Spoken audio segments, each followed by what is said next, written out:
siang Ibu, di sini izinkan kami dengan hormat mempresentasikan hasil pengabdian kami kepada Ibu, yang dimana kami dari kelompok 4 dengan saya sendiri Sarah, Dengan saya Johannes, dengan saya Dea. Saya Fabio Valenjus Jabat. Saya Yeskiel Gutung. Selamat siang, silakan.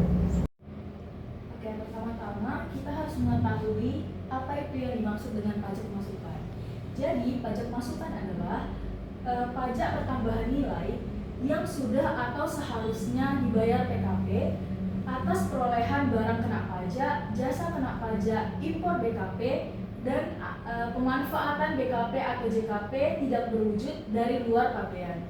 Selanjutnya, kita harus mengerti bahwa pajak keluaran itu adalah pajak pertambahan nilai yang wajib dipungut PKP atas penyerahan barang kena pajak atau jasa kena pajak termasuk ekspor BKP berwujud, BKP tidak berwujud, dan ekspor JKP. baik, saya akan menjelaskan mengenai prinsip pengkreditan PPN masukan. Jadi PPN masukan tersebut dapat dikreditkan jika terkait dengan kegiatan penyerahan terutama PPN oleh PKP atau pengusaha kena pajak. Baik, selanjutnya itu syarat-syarat pengkreditan PPN masukan. Yang pertama itu harus ada faktur pajak yang sah. Yang kedua harus ada penyerahan barang kena pajak atau jasa kena pajak yang digunakan oleh kegiatan PKP. Yang ketiga, tidak termasuk barang atau jasa yang tidak boleh dikreditkan. Yang keempat, pengkreditan dilakukan dalam jangka waktu tertentu. Dan yang terakhir, harus dilaporkan dalam masa SPT PPN. Nah, selanjutnya yaitu pengkreditan pajak masukan bagi PKP yang belum melakukan penyerahan. Jadi PKP dapat melakukan pengkreditan walaupun mereka belum melakukan penyerahan. Namun semua itu ada batas waktunya. Jadi jangka waktu pengkreditan pajak masukan sebelum penyerahan yang pertama 3 tahun sejak masa pengkreditan pertama kali pajak masukan. Yang kedua, ditetapkan lebih dari 3 tahun masa pajak pengkreditan pertama kali pajak masukan bagi sektor tertentu. Jadi ada pengecualian bagi sektor-sektor mendapatkan kelonggaran pembayaran pajaknya. Yang pertama itu sektor usaha yang menghasilkan BKP ditetapkan sampai dengan 5 tahun. Yang kedua, sektor usaha nasional yang termasuk dalam proyek strategis nasional yang mendapatkan penugasan pemerintah ditetapkan sampai dengan 6 tahun. Jadi, apabila sampai dengan jangka waktu di atas sejak masa pajak pengkreditan pertama kali pajak masukan, PKP belum melakukan penyerahan terkait dengan pajak masukan tersebut, pajak masukan yang telah dikreditkan dalam jangka waktu tersebut menjadi tidak dapat lagi dikreditkan.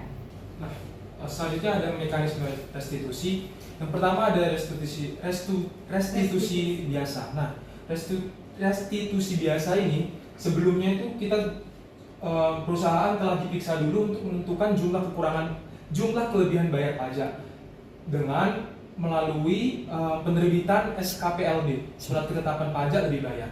Nah, yang kedua ada pengembalian pendahuluan. Nah, di kasus ini sebelumnya PKP diteliti dulu melalui mekanisme pengembalian pendahuluan kelebihan pajak. Selanjutnya ada beberapa kriteria penerima pengembalian pendahuluan kelebihan pembayaran pajak. Yang pertama WP tertentu dengan kriteria tertentu. Yang pertama ada waktu lapor SPT. Nah, waktu lapor SPT ini ada juga kriteria PKP-nya. Kita masuk ke mekanisme pengkreditan PPN masukan. Pada bagian ini menjelaskan alur kerja atau flow bagaimana pajak masukan dikreditkan dengan cara dikurangkan oleh pajak keluaran yang dilakukan oleh PKP sehingga nantinya akan menghasilkan PPN terutang atau yang sering disebut dengan lebih bayar. Langkah-langkah mekanisme pengkreditan. 1. PKP melakukan pembelian barang atau jasa kena pajak. Ketika PKP melakukan pembelian terhadap barang atau jasa kena pajak, maka PKP membayar PPN kepada si penjual. Nah, PPN ini disebut sebagai pajak masukan dan hanya dapat dikreditkan jika memiliki faktur pajak yang sah. Faktur pajak yang sah dikeluarkan oleh si penjual sebagai bukti atau bisa juga dokumen lainnya seperti PIB jika barang tersebut impor. Oke, sebelum itu kita masuk ke sesi pertanyaan Ibu. Apakah Ibu ada pertanyaan ke kami yang ingin ditanyakan terkait materi yang telah kami berikan tadi?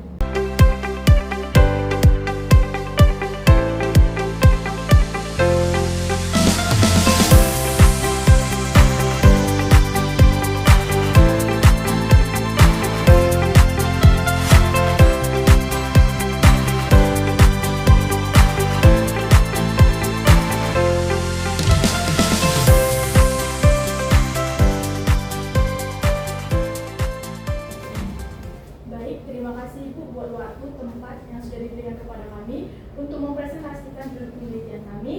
Demikian kami telah selesai mempresentasikan hasil penelitian kami dan pengabdian kami. Kami mengucapkan terima kasih. One is the loneliest number that you